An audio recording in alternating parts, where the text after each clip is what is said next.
जंगल के बीच में एक तालाब था जहाँ बहुत सी मछलियाँ रहती थीं। बहुत गर्मी पड़ने के कारण तालाब सूखने लगा था। अब हमारा तालाब सूखने लगा है, क्या करें जिससे हमारी जान बच सके। अब हमें कम पानी में ही जिंदा रहना होगा और जंगल के बाकी जानवरों को यहाँ से पानी पीने से मना करना होगा। अगर सारा पानी खत्म हो गया तो हम मर जाएंगे। सभी मछलियाँ आपस में बात करती और सोचने लगती कि क्या किया जाए। अब जो भी जानवर आता मछलियाँ उसे भगा देती। चले जाओ यहाँ से पानी मत पियो। सारा पानी तुम ही पी जाओगे तो हम जिंदा कैसे रहेंगे। चले जाओ यहाँ से, हमारा तालाब सूख रहा है, तुम कहीं और जाकर पानी पियो। ये तालाब जंगल का है, इस पर सबका अधिकार है। मैं कहीं और क्यों जाऊँ, मैं यहीं से पानी पीऊंगा। पानी पीते हुए हाथी ने कहा। एक दिन जब जंगल का राजा शेर वहाँ पानी पीने आया तब मछलियों ने सारी बात शेर को बताई। अब आप ही बताइए, अगर ऐसा ही चलता रहा तो हम कहाँ जाएंगे, हम कैसे जी पाएंगे। हमारे मना करने के बाद भी सभी जानवर यहीं आकर पानी पीते हैं। शेर ने सभी जानवरों से बात की और उन्हें समझाया। हम सबको मछलियों की मदद करनी चाहिए। कुछ ही दिनों में बारिश आ जाएगी और तालाब पानी से भर जाएगा। जब तक गर्मी है और पानी तालाब में कम है, मेरी आप सबसे विनती है, जाकर दूसरे तालाब में पानी पीना होगा। हम सभी जानवरों को एक दूसरे के साथ मिलजुल कर रहना है। अब सभी जानवरों को शेर की बात समझ आ गई और जानवर दूसरे तालाब में जाके पानी पीने लगे। कुछ ही दिनों में बरसात हुई और तालाब फिर से पानी से भर गया। मछलियों ने सभी जानवरों का शुक्रिया अदा किया। आप सबका बहुत बहुत धन्यवाद। आप सबको हमारी वजह से दूर तालाब जाकर पानी पीना पड़ता था, लेकिन अब आप सब यहीं आकर पानी पी सकते हैं। शेर राजा, आपका बहुत बहुत शुक्रिया।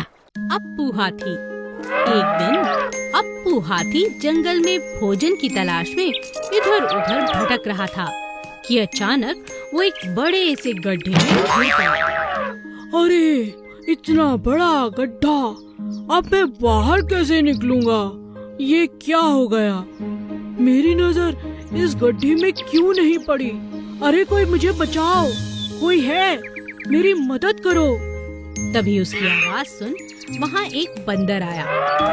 बंदर भाई, मुझे यहाँ से बाहर निकालो, मैं गलती से इस गड्ढे में गिर चुका हूँ, मुझे बचा लो प्लीज। अरे भाई, मैं इतना छोटा सा बंदर तुम्हें बाहर कैसे निकालूं? मगर तुम्हारी जान बचाना तो चाहता हूँ। एक काम करता हूँ, मैं अपने सभी दोस्तों को बुलाकर लाता हूँ, तब तक तुम मेरा इंतजार करना। ठीक है, पर जल्दी आना। अरे दोस्तों, जल्दी चलो, बेचारा हाथी एक बड़े से गड्ढे में गिर चुका है, मगर हम उसकी कैसे मदद कर सकते हैं? क्यों नहीं कर सकते, चलो हम उस गड्ढे में धीरे धीरे मिट्टी डालते हैं, कुछ ही देर में हमारा हाथी बाहर आ जाएगा। चलो चलो जल्दी करो। बंदर और उसके दोस्त जल्दी से हाथी के पास पहुँचे। तुम घबराओ नहीं हाथी, हम अभी इस गड्ढे में मिट्टी हैं, ये भर जाएगा और तुम बाहर निकल आओगे। मगर कैसे, तुम्हारे हाथ तो बहुत छोटे छोटे हैं। कोई बात नहीं, हम लगे रहेंगे काम में, घबराओ मत। चलो दोस्तों। सभी बंदर खूब जोरों शोरों से थोड़ी थोड़ी मिट्टी गड्ढे में डालते रहे। इस पूरे काम में बहुत देर लग गई, मगर उन्होंने हिम्मत नहीं हारी। धीरे धीरे मिट्टी भरती गई और हाथी ऊपर आ गया। तुम सबका बहुत बहुत शुक्रिया, तुम लोगों ने मेरी जान बचा ली। तुम्हारे हाथ भी दर्द कर रहे होंगे, तुम मेरे सच्चे दोस्त हो, तुम्हारा दिल से शुक्रिया।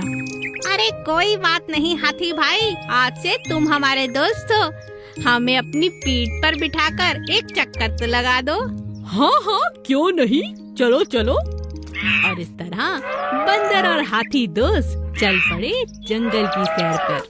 वफादार घोड़ा बादल। चंदन के पास बादल नाम का एक खूबसूरत सफेद रंग का घोड़ा था। दोनों एक दूसरे से बहुत प्यार करते थे। चंदन अपने घोड़े पर बहुत मेहनत करता, उसे रोज अच्छे से नहलाता, अच्छा खाना खिलाता और घुमाने भी ले जाता। बादल भी चंदन की हर बात मानता था। एक दिन एक चोर की नजर घोड़े पर पड़ी।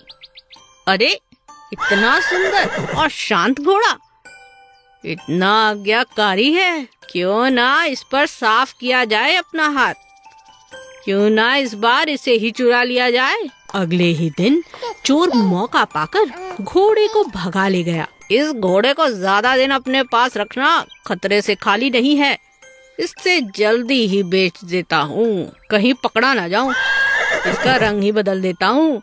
चोर ने घोड़े को काले रंग से रंग दिया और उसे लेकर शहर की तरफ जाने लगा। बादल चंदन को याद कर कर रोता रहता। हे भगवान, मेरी मदद करो, यह चोर तो बहुत चालाक है, मुझे चंदन से दूर कर दिया, मैं उनके बिना नहीं रह सकता। तभी बादल की नजर नदी किनारे बैठे चंदन पे पड़ी। चंदन को देखते ही बादल जोर जोर से हिनहिनाने लगा। चंदन को कुछ समझ नहीं आया। अरे, ये घोड़ा मुझे देखकर इतना शोर क्यों कर रहा है? शायद ये मुझे कुछ कहना चाहता है। तभी अचानक बादल चोर को जोर से धक्का देकर नदी में कूद पड़ता है। अरे अरे, ये घोड़ा, अरे इसे बचाना होगा। चंदन घोड़े को बचाकर बाहर ले आता है, मगर यह क्या? अरे, इस घोड़े का तो रंग निकल रहा है। अरे भागो, कहीं पकड़ा न जाऊं। यह सब देख चोर दुम दबाकर भाग गया। चंदन अपने घोड़े को पहचान जाता है और बादल अपनी समझदारी से अपने मालिक के पास वापस पहुंच जाता है। भेड़ें और सियार। एक दिन एक सियार जंगल से गुजर रहा था। उसने दो भेड़ों को जोर जोर से बातें करते हुए सुना। अरे भाई, क्या बात है? शायद इनके बीच झगड़ा होने वाला है, चलो देखता हूँ। सियार एक पेड़ के पीछे छिप गया और भेड़ों को लड़ते हुए देखने लगा। मुझसे पंगा मत लो, मैं बहुत शक्तिशाली हूँ, समझी? मैं तुमसे नहीं डरती, जाओ यहाँ से, यह मेरा इलाका है। तो चलो, इसका आज फैसला हो जाए। ठीक है, मैं किसी से नहीं डरती, आ जाओ मैदान में। वाह, यह दोनों तो बहुत तगड़ी हैं, इनका झगड़ा देखने में मजा आएगा। मैं ताकतवर हूँ। नहीं, मैं ताकतवर हूँ। तुम हटो यहाँ से, ये मेरा इलाका है, मैं ताकतवर हूँ। हट जाओ, आज मैं तुम्हें छोड़ूंगी नहीं। दोनों भेड़ों में जबरदस्त झगड़ा होने लगा। दोनों बुरी तरह से घायल हो गईं। उनके शरीर से लगातार खून तक बहने लगा। सियार ने इस बात का फायदा उठाने की सोची। लगता है दोनों लड़ते लड़ते थक चुकी हैं, मैं इन्हें अपना शिकार बना सकता हूँ। दोनों भेड़ों को लड़ता देख सियार लालच में आ चुका था। उन दोनों के बीच पड़कर एक एक कर दोनों को खा जाना चाहता था। सियार ने आओ देखा ना ताओ और भेड़ों पर टूट पड़ा, लेकिन दोनों भेड़ें बहुत ताकतवर थीं। उन्होंने सियार की जमकर धुलाई कर दी। हे भगवान, मैं सोच रहा था कि दोनों को एक एक करके कई दिनों तक खाऊंगा, लेकिन ये तो मेरे ही पीछे पड़ गई। अरे छोड़ दो मुझे, मार ही डालोगी क्या? अरे छोड़ो, अरे दोनों भेड़ें बहुत ताकतवर थीं। उन्होंने सियार की जमकर धुलाई कर दी, जिससे सियार वहीं ढेर हो गया। उदास राजा शेर। एक दिन राजा शेर का मंत्री भालू जंगल में घोषणा करता है। सुनो सुनो सुनो, राजा शेर बहुत दिनों से उदास हैं। जो कोई भी राजा जी को हंसाएगा उसे बड़ा इनाम दिया जाएगा। आप सभी का स्वागत है, आइए और हमारे राजा को हंसाइए। ये बात जंगल में आग की तरह फैल गई। जंगल के सभी जानवर राजा को खुश करने के प्रयास करने लगे। सबसे पहले एक हाथी उन्हें खुश करने की कोशिश करता है। हाथी अपनी सूंड से तरह तरह के करतब दिखाता है, लेकिन राजा को हंसी नहीं आती। फिर बंदर की बारी आती है।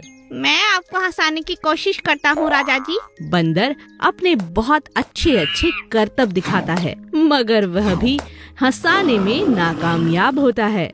इसी तरह सभी जानवर कोशिश करते हैं, लेकिन किसी को भी कामयाबी नहीं मिलती। अंत में नन्ही चींटी की बारी आती है। राजा के मंत्री भालू को लगता है किसी को इनाम नहीं मिलेगा। इतनी छोटी सी चींटी हमारे राजा को कहाँ से हंसाएगी? जब अच्छे अच्छे बड़े बड़े जानवर नहीं हंसा पाए तो ये चींटी क्या हंसाएगी? तभी चींटी गुस्से में लाल होकर राजा के नजदीक आती है और कहती है, देखिए राजा जी, बहुत हो चुका। मैं आ रही हूँ आपके पेट पर गुदगुदी करने। आपको तो फिर हंसना ही होगा। अपनी तरफ गुस्से में चींटी को आता देख राजा की हंसी निकल पड़ी। हो हो हो हो हो हो हो हो हो हो। राजा को हंसता देख सभी जानवर हंसने लगे और नाचने लगे। चींटी को भी राजा ने बहुत सुंदर इनाम दिया।